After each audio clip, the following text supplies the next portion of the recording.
Hi, this is Jack Godfrey, and this is Beginner Tai Chi. Today, we're going to talk about how to learn Tai Chi. Tai Chi, the Yang style 24 form, is the style that I teach, is very complex. There's a whole lot of things going on. The feet are going in different directions. The arms are doing something different as well. One arm is doing something different from the other arm. The weight is shifting from foot to foot.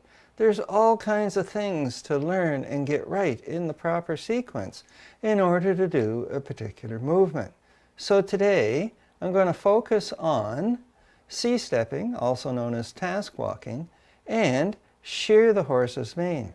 So the whole idea of learning, is to break it down into the smallest pieces, and then break it down into the smaller pieces still, so that you can focus on an individual piece of the movement and get it right, get it comfortable, get it stuck in your head. And then you can move on to the next bit. So the first point is break it down into the smallest pieces. The next one is repeat. So you repeat while you're learning it in that smallest pieces bit. But then later on, you need to repeat it again. So how frequently should you repeat? There have been several studies done. There's always studies being done about all sorts of things. So people have looked at what's the easiest and best way to learn something. And so they found that spaced repetition is a good way to go. So what's the spacing? Well, in my case, when I'm learning something brand new in the Tai Chi series, I'll practice it. I'll write notes, I'll take videos, I'll break things down into the smallest bit, and I'll work at it and work at it until it seems like I've got it. And then in that initial learning phase, I'll leave it for an hour or so, go do something else. Then I come back and I try it again and discover I've forgotten a whole bunch of stuff. I've remembered some things as well. And I remembered some things wrong. So we go through the notes again. So I'll do this a couple times in that first initial learning. Then next, and this is where spaced repetition comes in, tomorrow, a whole day later, give it a go again. Review your notes, review your videos. Work it through one little step at a time.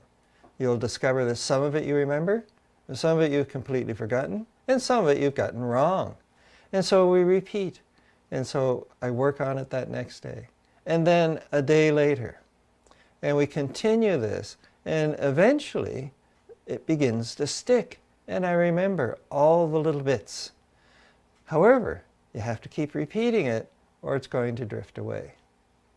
So there you go. Spaced repetition, and break it down into the tiniest increment.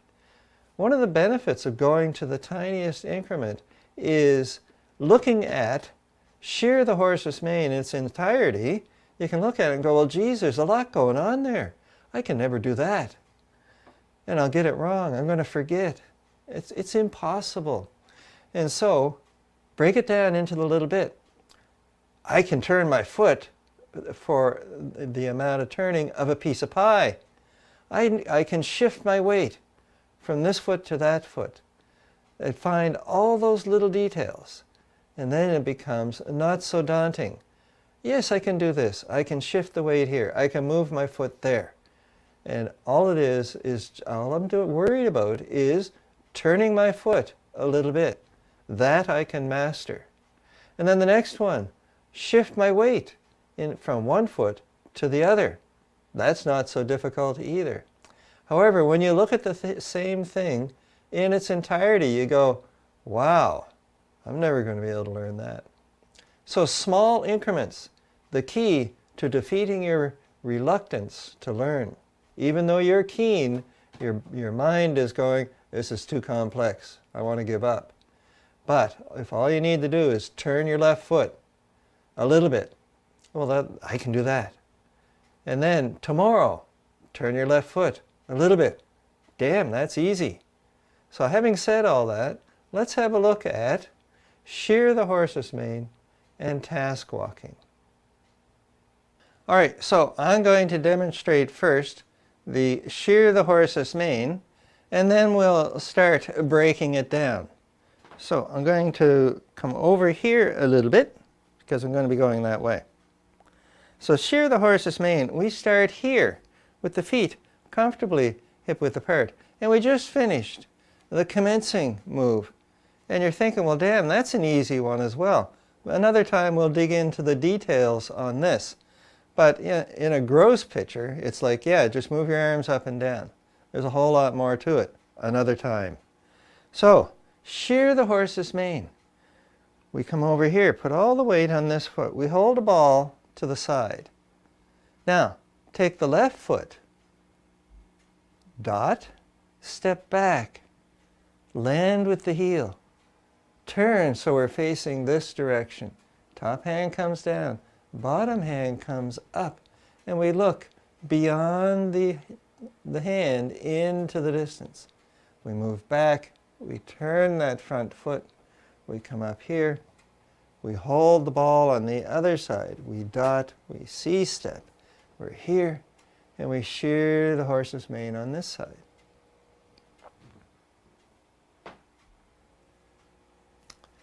Now, looks easy enough until you're actually doing it either by yourself or with a teacher, and at some point you're going to go, my weight's in the wrong place, my feet are pointing the wrong way, I'm twisting my knees, there's all sorts of things going on to make it uncomfortable and difficult to learn.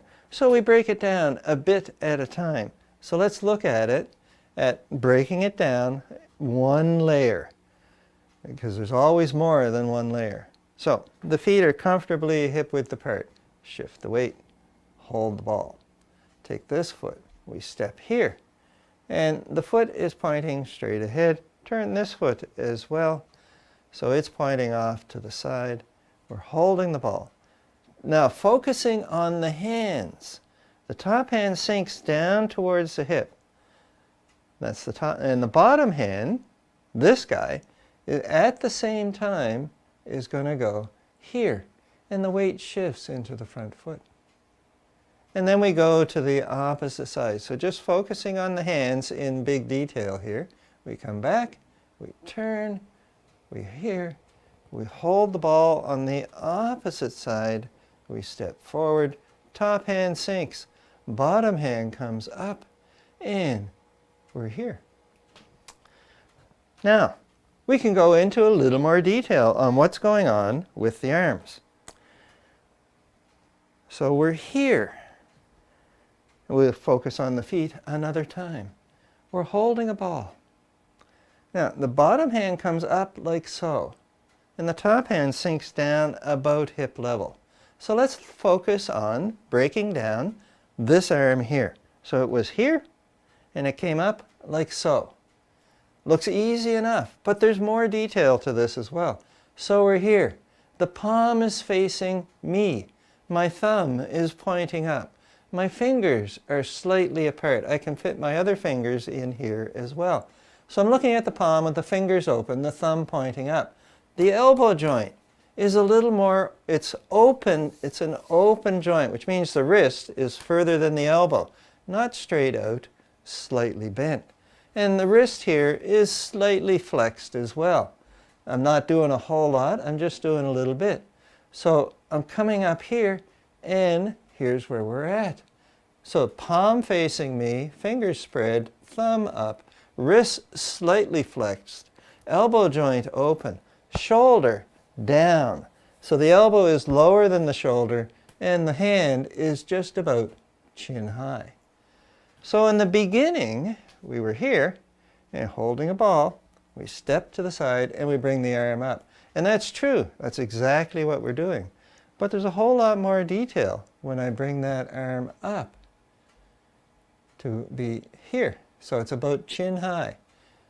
And so on and so on and so on. So there's always more detail. So you can just focus on, I'm going to get this arm right. And you go, okay, do I see the palm? It's the thumb pointing up. Wrist slightly flexed. Elbows open. Shoulders relaxed. And I'm going like, I think I got that arm sorted out for the moment. Now, let's see what's going on with the other arm. So we're here, holding the ball. Top hand sinks down towards the wrist. So again, seems simple enough. I'm holding the ball. This hand gets out of the way, and this one just comes down to the wrist. The wrist comes down about hip height. So again, fingers are open, thumb is pointing that way, palm is facing down. Once again, the joint is open, but it's not straight. It's still slightly flexed. So a whole lot of detail on just these two movements. And when you break it down into that detail, you can check to see what's going on here. And you go like, yeah, that feels the right place. And you sort of go in your head. Let's see. Palm is facing down. Fingers are spread. Thumb is pointing roughly straight ahead. Elbow joint is open. Shoulders relaxed. I feel like I've got everything in the right place. And the hand is around about the hip as well. So we've got the two arms sorted out. Let's look at what's going on with the head. So we're here, holding the ball. The hand comes down. The other hand comes up. At the same time, we're here, we're holding the ball, and we've just stepped forward. I am looking in the direction that the foot is pointing. The foot's pointing straight ahead, and I'm looking in the same direction. So this hand sinks. I'm not looking at the hands.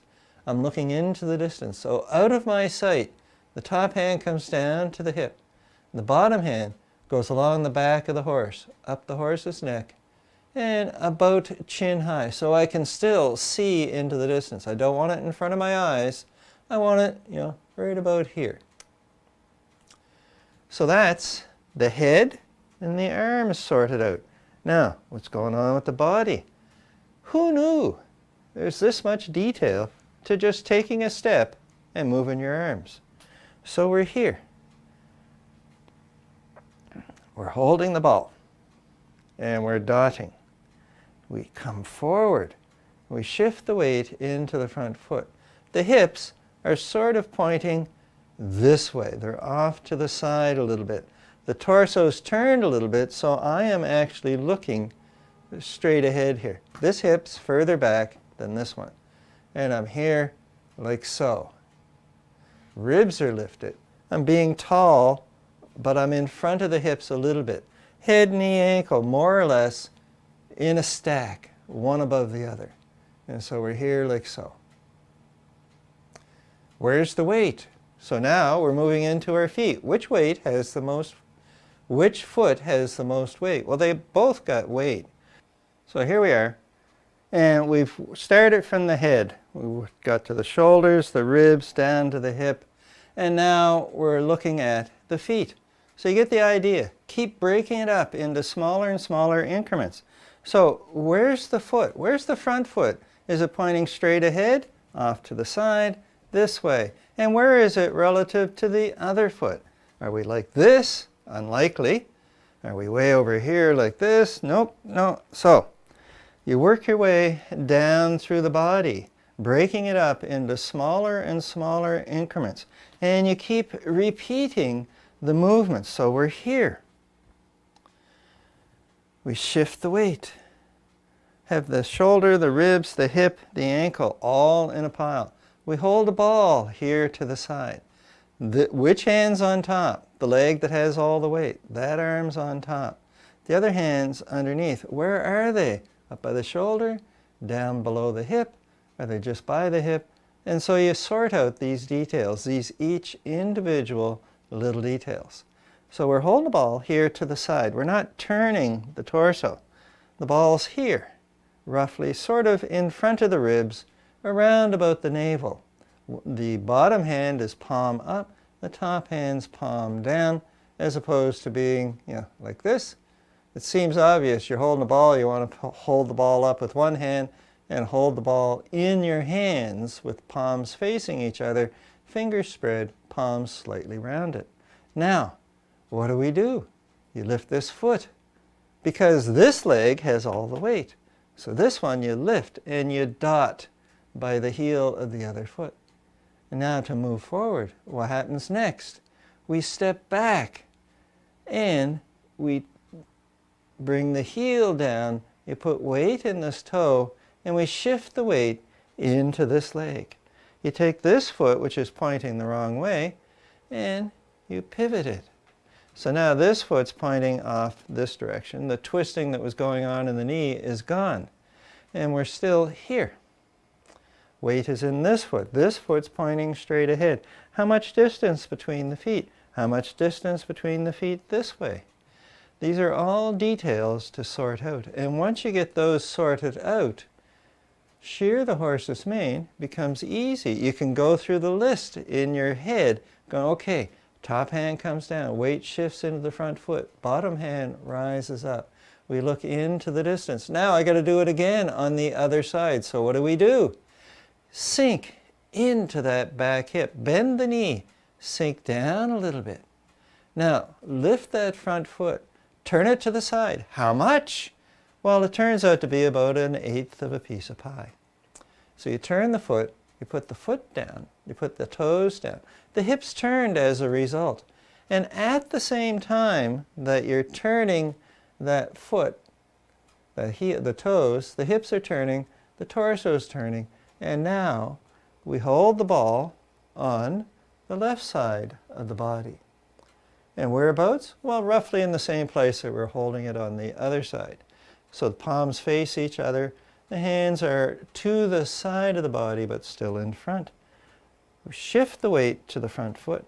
We dot. We're still holding that ball. We C-step, and we land with the heel, the foot pointing straight ahead, space between the feet. And now we shift the weight into the front foot. Top hand sinks, bottom hand comes up. And we look into the distance. So shearing the horse's mane by the most minuscule amount of movement possible. So when you're learning one of these movements, find a video, find a write-up. If you have a video, make your own write-up. Find a video where there's lots of repetition going on so that you can capture all the fine detail. How do we move the foot forward? Now, there was a whole lot of detail just in that one movement. And we'll get into that in another video as well. So, how to learn Tai Chi without stressing out? Repetition, spaced repetition. So practice, all in that one time interval, till you go like, okay, this is as good as I'm going to get. And then take a break. And if you're in the learning phase, you may want to come back to it an hour later, if that's possible. If not, tomorrow is the best plan.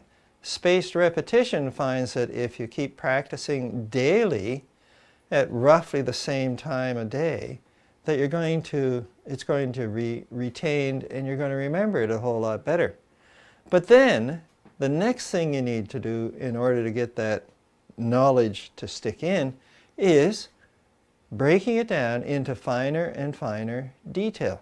So where's the hand? What's going on with the elbow? Where's the thumb? Are the fingers open? Is the palm cupped or flat? What's going on with the wrist? What's going on with the shoulder on just this one arm? And so breaking it down into the detail, you can then document it yourself or just keep repeating and going, okay, when I bring this arm up, the palm, I'm seeing the palm, thumb's pointing up, fingers are spread, palm is slightly cupped, wrist is flexed a little bit, elbow joint is open, the chin is above the fingers. All that one arm. What's happening with the other arm? Well, again, you get the idea. You break it down into finer and finer bits, and you'll get more and more confident in what you're doing. And then tomorrow, repeat. And keep doing this day after day for each of the individual movements in the Tai Chi form. The one that you're learning doesn't need to be the Yang style 24 form of Tai Chi, which is what I'm teaching here. This applies to any movement, any form, any exercise that you're trying to learn. So that's it for today. Thanks for listening.